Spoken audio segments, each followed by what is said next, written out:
ဒီနေ့တင်းချန်အချက်နေလေးမှာဘာလုပ်လဲဆိုတော့မနက်ပိုင်းတော့ဟုတ်တိပတ်တိပဲကွာအမေနဲ့လိုက်သွားပြီးတော့တိလိုက်ရှင်ကျောင်းမှာကုသိုလ်ယူတယ်အမေရဲ့တငယ်ချင်းရဲ့မွေးနေ့ဆိုတော့တိလိုက်ရှင်ကျောင်းမှာအလှလုပ်လို့ဆိုပြီးအဲ့ဒါကျမတို့ကလိုက်သွားတယ်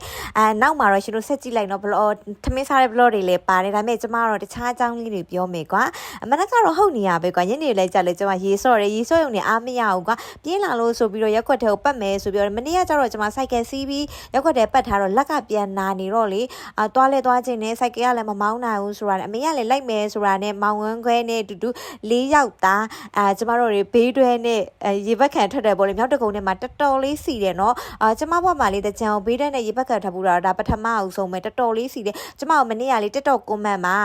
မမဟာမြိုင်ဘက်ကိုလာခဲ့ဆိုတာနဲ့ကျမမဟာမြိုင်ဘက်ကိုသွားတာလေတော်တော်လေးကိုစီတယ်တော်တော်လေးကိုပြောဖို့ကောင်းတယ်လမ်းမှာစီကားနေရပဲကျမတို့လေးလမ်းမှာတွေ့လို့နှုတ်ဆက်တဲ့လူတွေလည်းအများကြီးပဲကျေးဇူးအများကြီးတင်တယ်နော်ကျမကျတော့ကွာဒီဖုန်းထဲမှာကျတော့စကားပြောတာတတ်တယ်အပြင်မှာကျတော့ကအဲ့လိုမျိုးအင်းညက်နဲ့တိတ်မပြောတတ်တယ်ပါတော့ကျမပြန်ပြီးတော့အားနာရတယ်လေတလားဘာဖြစ်ဖြစ်ကိုယ့်ကိုအတိမတ်ပြုတ်ပေးတာနဲ့ဒီတော်တော်လေးကိုဝမ်းသာပါတယ်